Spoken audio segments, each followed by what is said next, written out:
안녕하세요. 네, 그리스도 중심 성경 읽기 저희 역대상 계속되고 있습니다. 오늘은 11장부터 15장, 핵심장은 15장인데요. 디딤돌교회 김건우 목사님께서 오늘은 해석해 주시도록 하겠습니다. 네, 반갑습니다. 네, 오늘 저희가 함께 볼 말씀은 역대상 11장부터 15장까지 얘기인데요. 다윗이 왕이 되고 나서 언약궤를 이제 예루살렘으로 옮기는 게 이제 메인 스토리가 됩니다. 전체 내용을 간단하게 정리하면 이렇습니다. 이제 사울이 죽고 난 후에 이스라엘 백성들이 헤브론에 모입니다. 그리고 이제 다윗에게 기름을 부어서 자신들의 왕으로 이제 세우게 되죠. 그리고 이제 왕이 된 다윗은 자신들의 용사들과 함께 이제 점점 더 강해지는 이 모습들을 보여줍니다. 그렇게 이 12장까지 다윗과 함께한 용사들의 이름이 쫙 나열되면서 점점 다윗 왕국, 그러니까 이스라엘 왕국이 막강해져 가는 것을 알 수 있죠. 그리고 이제 13장을 넘어와서 이 다윗은 이제 온 이스라엘 회중들을 모읍니다. 그리고 언약궤를 예루살렘으로 옮겨와야겠다라는 말을 선포하죠. 그러나 이제 실제로 옮겨오는 도중에 우사의 실수로 인해서 우사가 죽는 사건이 발생하고 다윗은 그곳에서 멈추게 되고 오베데돔이라는 사람의 집으로 이것을 잠시 옮겨 놓습니다. 그리고 다시 이제 재정비를 해서 이제 제대로 갖추어서 이제 결국 언약궤를 가지고 오게 되는 게 이 전체적인 내용이죠. 아우, 정리를 아주 깔끔하게 잘하시네요. 그러신가요? 네, 열심히 좀 노력 좀 해봤습니다. 네. 그리고 오늘 우리가 이제 볼 핵심장은 이제 15장입니다. 이제 다윗이 언약궤를 예루살렘으로 옮겨오는 장면이죠. 근데 사실 15장만 보면 안 되고 이 14장, 13장하고 15장을 좀 같이 봐야 돼요. 왜냐면 11장에서 이제 처음에 이제 다윗이 왕으로 이제 기름 부어서 세움을 받잖아요.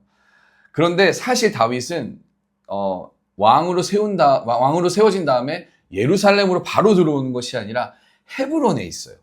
헤브론에서 한 7년 정도 머물면서 이 주변 국가들을 정리하기 시작을 합니다. 네. 말은 정리인데요. 쉽게 말하면 전쟁을 하기 시작을 하는 거죠. 네. 그리고 나서 이제 정세를 안정시켜요. 딱 안정시키고 이제 예루살렘으로 수도를 딱 옮깁니다. 그리고 본격적으로 예루살렘에 딱 들어오는 거죠. 그러면서 자신의 궁전을 딱 짓습니다. 네.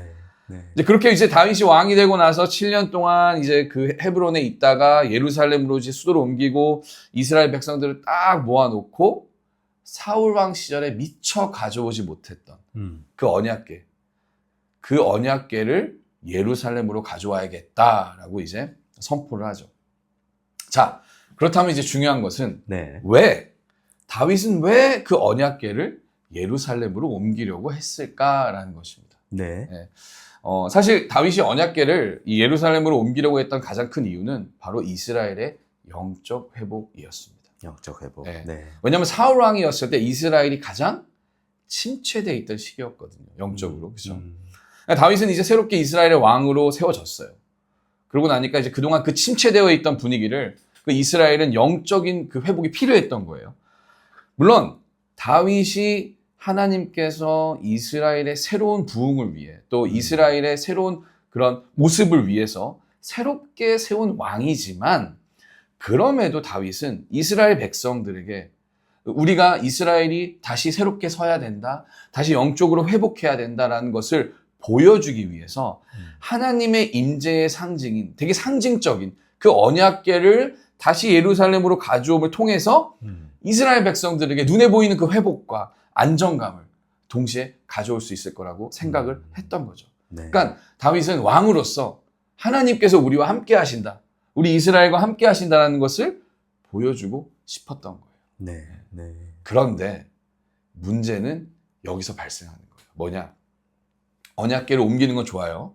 그런데 이 언약궤를 옮기는 도중에 이 수레를 끌던 소들이 갑자기 막 날뛰어가지고 언약궤가 흔들려요.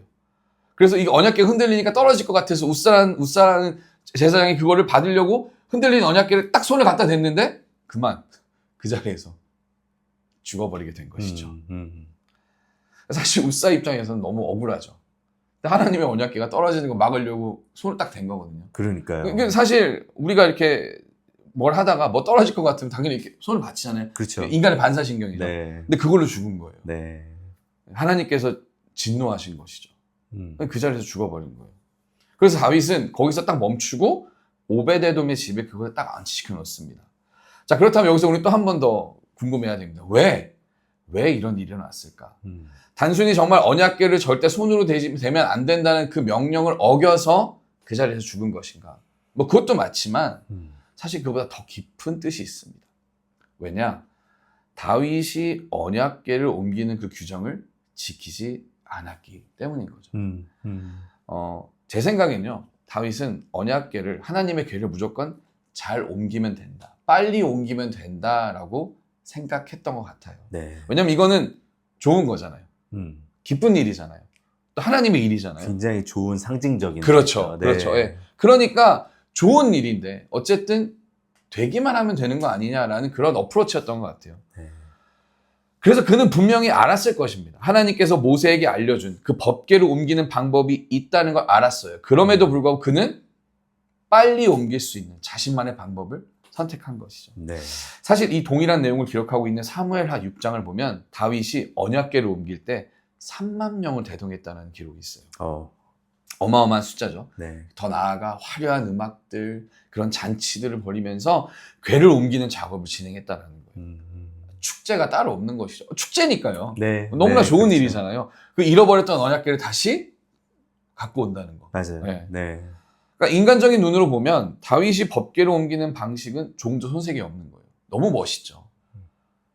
그 정도 중요한 일이면 사실 그럴 수 있잖아요. 그러나 진짜 중요한 것은 다윗이 그렇게 화려하고 멋지고 아름답고 눈에 보이기 좋은 방법으로 궤를 옮겼지만 그가 사용했던 방법은 하나님이 원하시는 방법이 아니었다는 사실이에요. 네.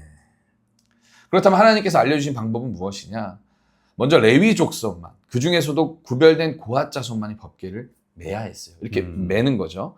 그렇게 궤에 네 모퉁이가 있는데 거기에다 막대기를 꿰고 이렇게 메어서 그 정해진 사람이 이렇게 법궤를 옮겨야 됐던 거예요. 네. 어때요? 느리죠? 네. 그러니까 다윗은 이 방법을 선택하지 않았어요. 그러니까 하나님의 궤를 옮겨오는 일이니까, 언약궤를 옮기는 일이니까 어떻게 해도 전혀 문제가 없을 거라 생각하고 빨리 가져와야 된다고 생각을 했어요. 왜? 어쨌든 빨리 이 회복을 보여주고 싶었고 그 임재의 상징인 그 언약궤를 빨리 가지고 들어와서 이스라엘 백성들은 안정을 주고 싶었던 것이죠. 네. 그러다 보니까 소를 이용해서, 수레를 이용해서 막 끌었던 거예요. 그런데 또 재밌는 것은 그 언약궤를 누가 옮기라 했느냐.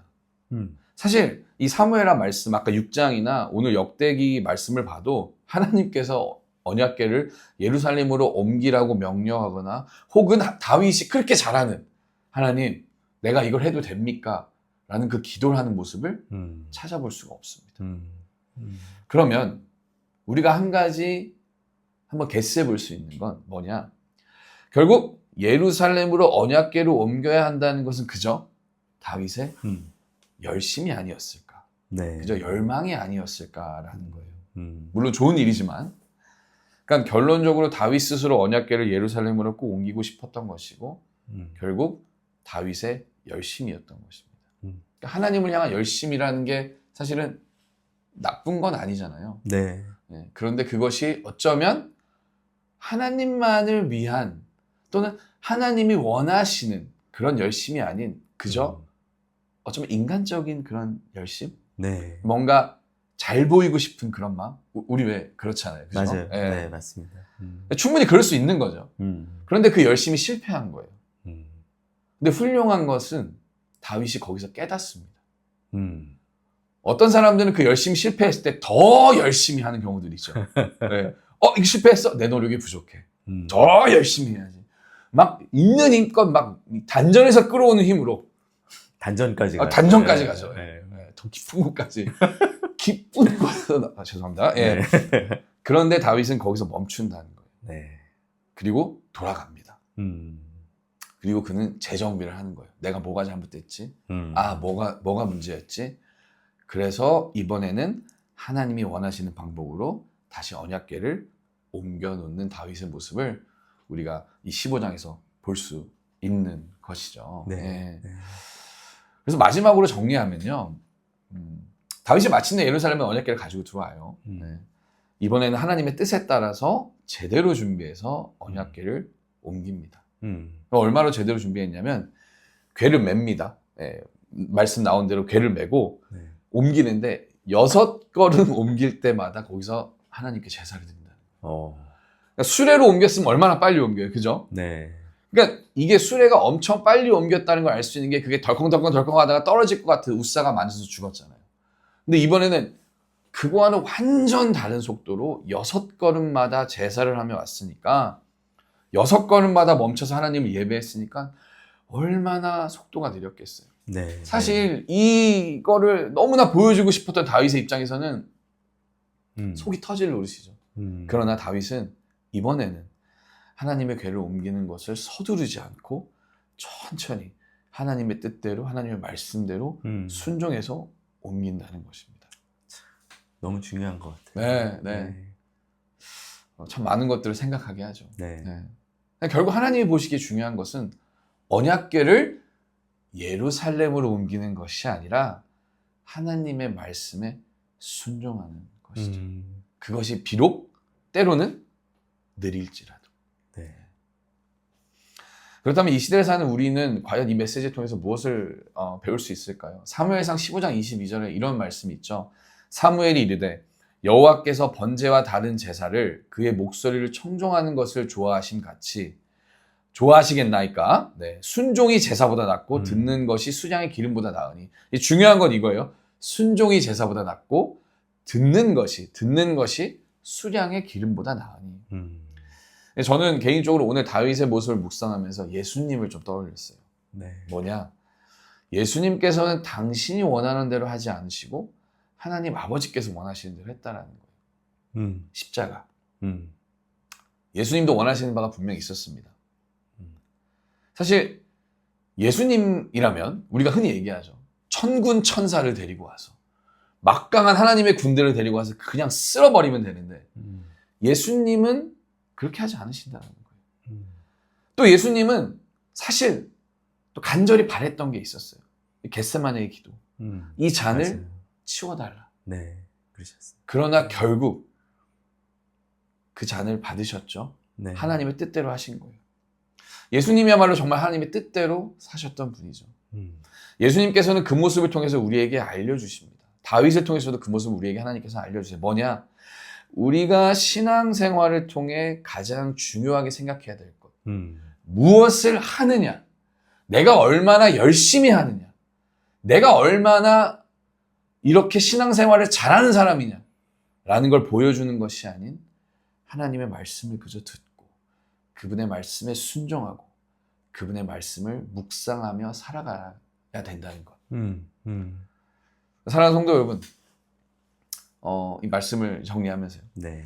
저는 우리가 이 한 주간도 이 말씀을 묵상하면서 하나님에게 집중하는 시간이 되기를 좀 소망합니다. 네. 내가 하고 싶은 것들이 많잖아요. 그런데 내가 무엇을 해야 될까? 내가 하나님 앞에 뭘 해야 될까? 그것보다 그냥 하나님 그 자체에 집중을 하면서 주님은 지금 이 순간 나에게 어떤 말씀을 하시는 것일까? 라는 것. 다윗이 만약에 언약궤를 옮기고 싶었을 때 거기서 잠깐 멈춰서 주님, 내가 언약궤를 예루살렘으로 진짜 옮겨오고 싶은데 주님 어떻게 하면 좋을까요? 라는 그 기도를 한마디만 했더라도 그것을 돌아오는 것을 하진 않았겠죠. 네. 우사가 네. 죽지 않아도 됐고요. 맞아요. 굳이 또 3만 명이 갔다 되돌아오는 그런 일을 안 해도 됐죠. 네. 우리가 신앙생활을 하다 보면 사실 우리가 교회 안에서도 그런 일들 많이 보잖아요. 우리가 우리의 뜻대로 했다가 돌아가는 사건들. 맞아요. 우리의 정말 인생에서도 맞아요. 그런 일이 너무 많이 일어나죠. 네. 그때 한 번만 멈춰서 주님의 말씀이 뭐죠? 하나님의 뜻은 무엇이죠? 라는 그 시간을 가졌다면, 다시 말해서 주님 앞에 집중하는 시간을 가졌다면 어땠을까? 네. 그러면 얼마나 좋을까라는 생각이 듭니다. 저는 이번 한 주간 우리가 내 삶 가운데 지금 이 시간 가운데 내가 원하는 것, 내가 하고 싶은 것도 중요하지만 그것보다 지금 하나님은 나에게 어떤 말씀을 하고 계실까? 네. 지금 주님은 나에게 어떤 것을 원하실까? 주님은 어쩌면 내가 지금 하는 이 일을 원하시는 게 아니라 그저 단순히 주님과의 시간만을 원하실 수도 있어요. 네. 지금은 그때가 아니야. 지금은 나에게 집중할 때야. 라고 말하실 수도 있다는 것입니다. 네. 저는 저와 여러분이 이번 한 주간 그 시간을 좀 갖는 그런 시간이 되기를 축복합니다. 네. 고맙습니다. 네, 목사님. 아닙니다. 네. 네, 그럼 제가 기도하고 네, 마칠까요? 네, 감사합니다. 네. 기도하겠습니다. 하나님 감사합니다. 오늘 역대상 하나님의 언약궤가 예루살렘으로 이제 들어가는 그런 말씀을 함께 보면서 하나님 저희 삶의 순종이 얼마나 중요한지 또 저희의 스피드가 아니라 저희의 원함이 아니라 하나님께 집중하고 하나님을 바라보는 것이 얼마나 중요한지를 오늘 또 말씀을 통해서 깨닫게 됩니다. 하나님 기도합니다. 지금 이 말씀을 들으면서도 하나님 저희 안에는 계속해서 저희가 이루기를 원하는 일, 또 저희의 속도, 저희가 원하는 방향이 계속 추구하는 그런 모습이 있습니다. 하지만 이 말씀 묵상하면서 주님을 향하게 하시고 주님께 순종하는 발걸음이 될 수 있도록 이 일의 주인이 하나님이심을 고백하는 시간이 될 수 있도록 이 시간도 사용하여 주시옵소서. 아멘. 감사합니다. 주님, 예수님 이름으로 기도드렸습니다. 아멘. 아멘.